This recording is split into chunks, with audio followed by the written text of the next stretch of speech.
हाँ जी। हेलो दोस्तों, आप सभी को मेरा नमस्कार। मैं डॉक्टर हेमेंद्र सिंह। काफ़ी टाइम हो गया अपने मैं कब अभी तक लाइव आया नहीं हूँ और ना ही मैंने अभी तक कोई स्पीच दी है। फर्स्ट टाइम आपके साथ ही अभी छोटे मोटे ब्लॉग जो बना रहा था मैं यूट्यूब पर, वो सभी आपको शेयर करता था कि मैं अपने डेली रूटीन में क्या पेशेंट को क्या क्या ट्रीटमेंट देता हूँ और क्या क्या कुछ बताता हूँ, और वो सभी और पेशेंट से क्या क्या रिव्यू लेता था, वो सभी आपसे मैं शेयर करता था। तो आज का टॉपिक आपको पता ही है, थंबनेल में आपने देख ही चुके हो। जैसा कि आज के युग में आपको पता ही है कि भी कितने हार्ट के पेशेंट बढ़ रहे हैं और कितने के माइग्रेन हो रही है, किसी को लीवर डिजीज हो रही है, किसी को पैनक्रियाज में इंसुलिन की मात्रा ज़्यादा बढ़ रही है और किसी का पैनक्रियाज बिल्कुल काम करना बंद कर रहा है, शुगर हो रही है, डायबिटीज़ बहुत ही ज़्यादा। मतलब कि 100 घरों में कोई एक ही पर्सन होगा जिनको नहीं है, 90% 99% तक शुगर की पेशेंट बहुत ज़्यादा आ रहे हैं। जैसे मैं देखता हूँ सभी कि आजकल बीपी की बहुत ज़्यादा हर एक इंसान को, हर एक घर में आपको बीपी के पेशेंट मिल जाएंगे और हर एक घर में आपको डायबिटीज़ के पेशेंट मिल जाएंगे, हर एक घर में आपको और इसके किडनी स्टोन के पेशेंट काफ़ी ज़्यादा मिल रहे हैं, है ना। तो सभी तो ऐसा क्यों हो रहा है, किस कारण से हो रहा है ये, क्यों ऐसे पेशेंट बार बार अपने को मतलब कि हर एक घर में मिल रहे हैं। पहले तो नहीं था इतना, पहले ना तो किसी को शुगर थी, ना ही किसी को डायबिटीज़ थी, और ना ही किसी को बीपी हाई बीपी की शिकायत थी, किसी को लो बीपी की, ना ही किसी को चक्कर वगैरह आते थे, ना ही किसी को माइग्रेन था, ना ही किसी को किडनी स्टोन तक था। आजकल किडनी स्टोन, यूरिन ब्लैडर, पता नहीं तमाम तरह के बीमारियों से अपने ग्रस्त हो चुके हैं। तो ऐसा क्यों हो रहा है, किस कारण से हो रहा है? क्योंकि अपने को खान पीन का पता नहीं है, अपने को कैसे खाना है, क्या खाना है, किस तरीके से खाना है, वो अपने को नहीं पता है। तो उसी के बारे में आज मैं आप सभी को बताऊंगा कि आयुर्वेद के तरीके से अपने कैसे अपनी जीवन शैली को सही तरीके से, सही दौर से ले जा सकते हैं। तो आयुर्वेद क्या है, आयुर्वेद क्या है? आयुर्वेद के बारे में कुछ मैं थोड़ा सा बताना चाहता हूँ कि आयुर्वेद 2 शब्दों से मिलकर बना है, आयु प्लस वेद। आयु प्लस वेद, ऐसा वेद जो आयु को बढ़ाता है, ऐसा वेद जो आयु को बढ़ाता है उसे आयुर्वेद कहते हैं। जो हमारे शास्त्रों में लिखा हुआ है, ये ब्रह्मा जी ने अपने मुख से इस धरती पर आयुर्वेद के बारे में बताया था। तो ऐसा शास्त्रों में लिखा है कि आप सतयुग में, ये जो प्रणाली है सतयुग से चली आ रही है, ये आप सभी को पता ही है। तो ऐसा कैसा बताया गया है, जैसे आपको अपने गाड़ी के बारे में, आज लगभग सभी के पास गाड़ी या बाइक वगैरह होती है, तो आप घर वगैरह होते, तो आपको अपनी गाड़ी के बारे में पता है कि मेरी गाड़ी कैसे काम करती है और इसको कैसे सफाई करते हैं। आपको अपने घर के बारे में पता है कि अपने घर को कैसे मेंटेनेंस करना है, क्या क्या कैसे कैसे क्या का इंटरनल, कहाँ का एक्सटर्नल, क्या क्या कुछ करवाना है, तो वो सभी के बारे में पता है। लेकिन आपको अपने शरीर के बारे में नहीं पता। ऐसा क्योंकि आपको, इसीलिए तो मैं आप सबको बताना चाहता हूँ कि आप थोड़ा सा अपने शरीर के बारे में भी पता करो कि भी, और ये आयुर्वेद अपने शरीर के बारे में बताता है। मॉडर्न साइंस बताती है लेकिन वो तो लॉजिकल नहीं बात है, लॉजिकल बात नहीं होती, वो तो सिर्फ सिम्टोमेटिक इलाज है। अगर आपको बुखार है तो बुखार की गोली दे दी, अगर आपको कोई और डिजीज़ है, जैसे किडनी में स्टोन है, तो ऑपरेट ही करेंगे वो। ऐसे ये रूट नहीं बताएंगे कि भैया इस जड़ से ये किडनी स्टोन हुआ है, ये नहीं बताएंगे। ऑपरेशन करके गोल ब्लैडर में है तो कट गया गोल ब्लैडर, रिमूव किया, हो गया ख़त्म। तो ऐसा नहीं है हमारा आयुर्वेद। हमारा आयुर्वेद स्टेप बाय स्टेप पूरी बॉडी को बताता है। हमारे आयुर्वेद में 3 दोष बताए गए हैं, वात, पित्त और कफ। वात का दोष अलग, दोष मतलब दूषित हुआ। 3 दोष बताएंगे, वात, पित्त, कफ। वात का क्या होता है? वात का अर्थ होता है जैसे मैं बात कर रहा हूँ आपसे वायु, वात का मतलब वायु जो अपने ब्लड को संचार करती है, ब्लड सर्कुलेशन को बढ़ाती है, उसको कहते हैं वात। तो वात का मतलब ब्लड सर्कुलेशन को बढ़ाना और ऑक्सीजन का आदान प्रदान करना, उसको कहते हैं वात। और पित्त का होता है जो पाचन शक्ति को बढ़ाती है, पाचन शक्ति को पचाती है, उसको कहते हैं पित्त। और कफ का होता है जो अपने जॉइंट्स को, हड्डियों से हड्डियों के बीच में जॉइंट्स को जोड़ती है, उसको कहते हैं कफ। तो ये 3 वात पित्त कफ 3 दोष बताए गए। और इसके साथ में हमारी सप्त धातुएं बताई गई है। धातु मतलब क्या, जो रस से लेकर, जो अपने खाना खाते हैं, खाना खाने से लेकर वेस्ट प्रोडक्ट का जो प्रक्रिया होती है उसको सप्त धातु माना गया है। तो सप्त धातु कौन सी होती है, वो जैसे आपको पता है कि सप्त धातु 7 धातुएं होती है, रस, रक्त, मांस, मेद, अस्थि, मज्जा और शुक्र। रस से रक्त की उत्पत्ति होती है, जैसे आपने खाना खाया उससे क्या होगा, रस की उत्पत्ति होगी। फिर रस से फिर रक्त की उत्पत्ति होती है, फिर रक्त से मांस की होती है। रक्त गया, रक्त से रक्त, मांस, मांस मतलब स्किन, ये मांस हो रहा है, ये स्किन है। मांस से मांस, मेद, स्किन के जो नीचे वाला पोर्शन होता है जिसको अपने कट करते हैं तो वहाँ से कुछ गिल गिले सा महसूस सा होता है, वो होता है मेद। मेद से बनकर बढ़ती है बोन, हड्डी, जैसे ये रेडियन नल्ला है और ये हुमरस है, तो ये सारी बोन्स बनती है। रक्त, रक्त, मांस, मेद, फिर अस्थि, अस्थि का निर्माण अस्थि से बनता है। अस्थियों के जो बीच में जॉइंट्स में जो पाई जाती है वो होती है मज्जा। उस रक्त और मज्जा से बढ़ता है फिर शुक्र, और शुक्र से बढ़ता है ओज। तो ये सारी 7 धातुएं मानी गई है। अब होता है, इसके बाद में नेक्स्ट होता है पंच महाभूत। जैसे हमारी सृष्टि का निर्माण हुआ है आकाश, वायु, अग्नि, जल और पृथ्वी, वैसे ही हमारी बॉडी का निर्माण हुआ है। हम सृष्टि से ही बने हैं, हम सभी मानव जाति सृष्टि से बने हैं। जैसे हमारी बॉडी में आकाश का है, जैसे जहाँ जहाँ हमारी बॉडी में स्पेस होता है वो सब आकाश माना गया है। जैसे ये प्लूरा है, प्लूरे के अंदर बीच में स्पेस माना गया है, वो आकाश माना गया। तो पैनक्रियाज के और ये स्टमक के बीच में जो स्पेस माना गया है वो आकाश माना गया है।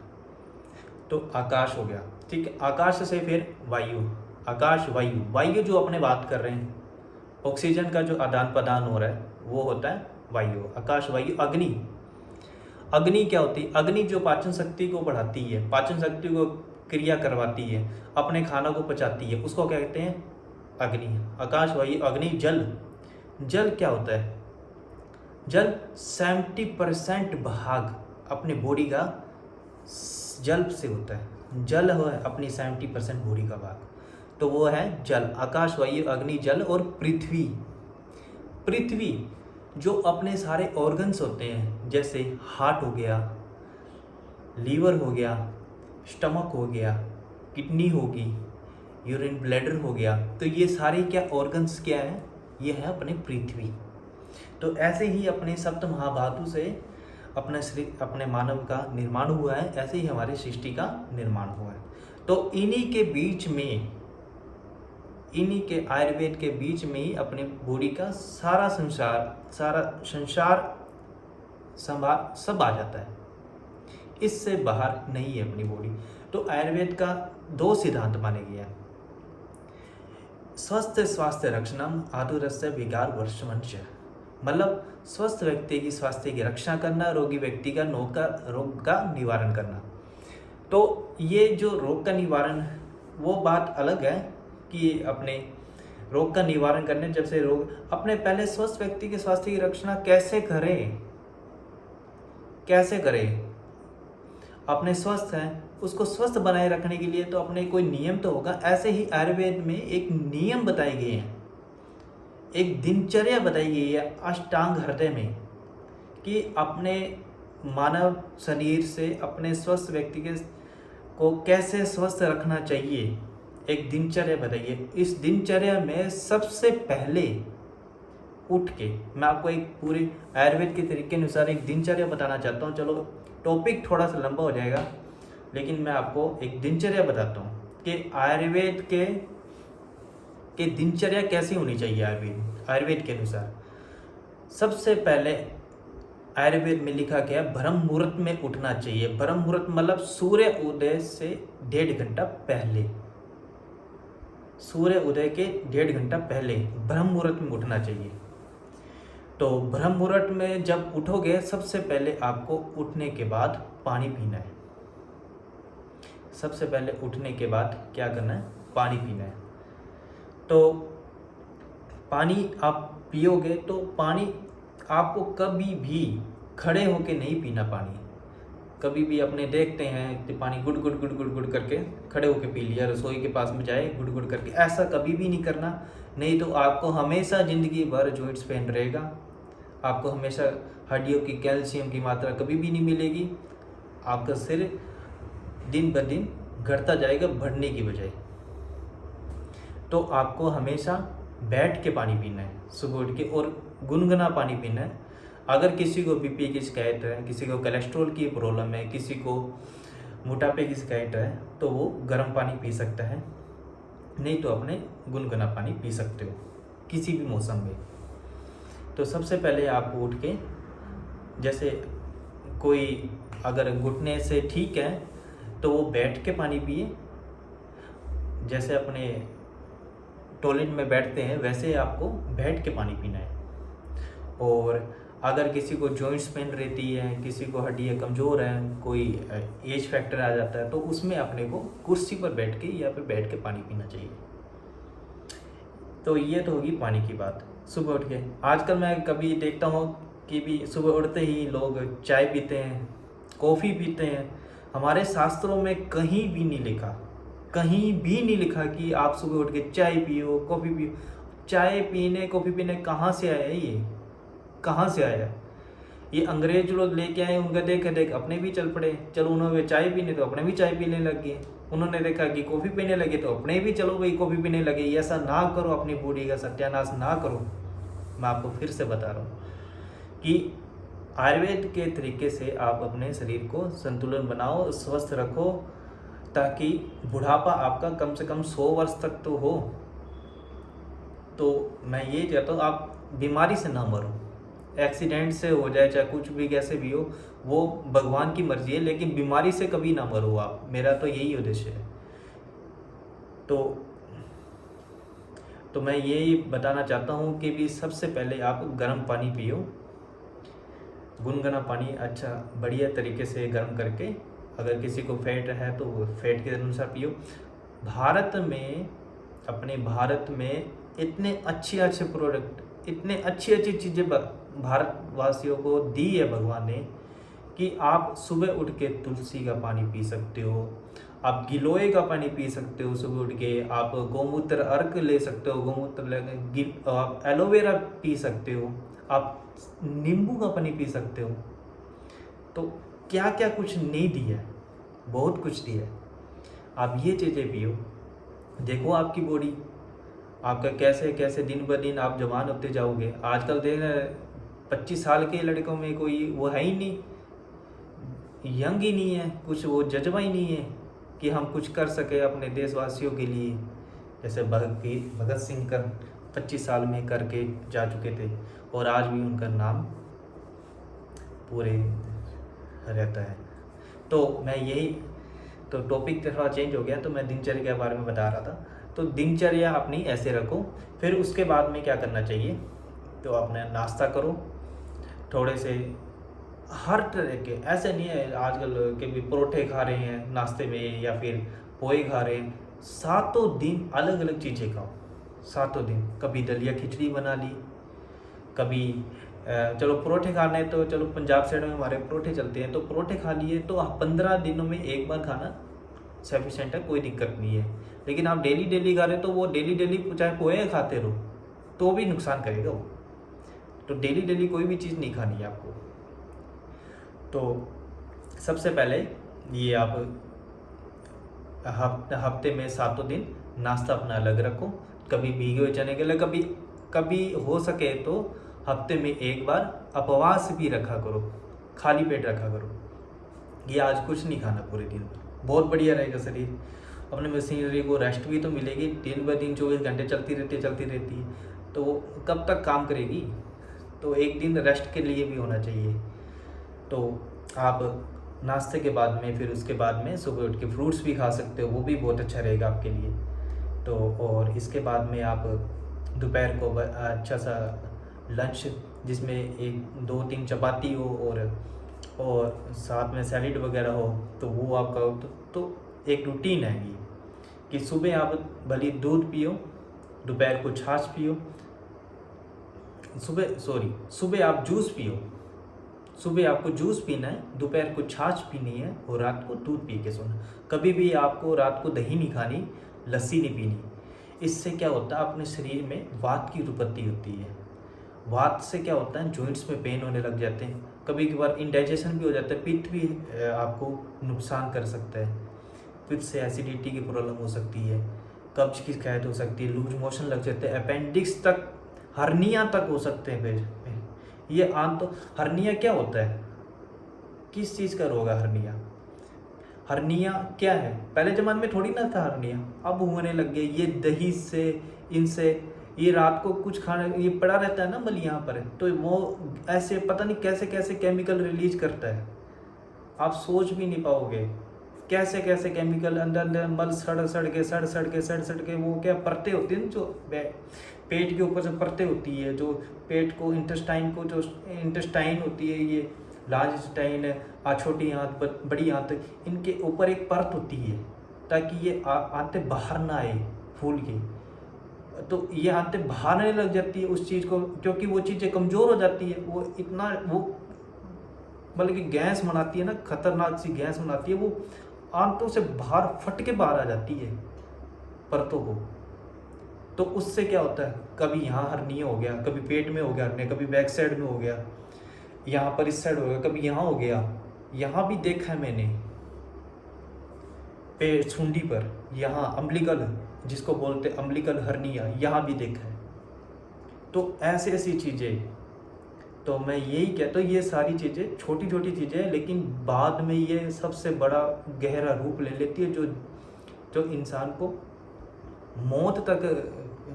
मौत तक ले जाती है।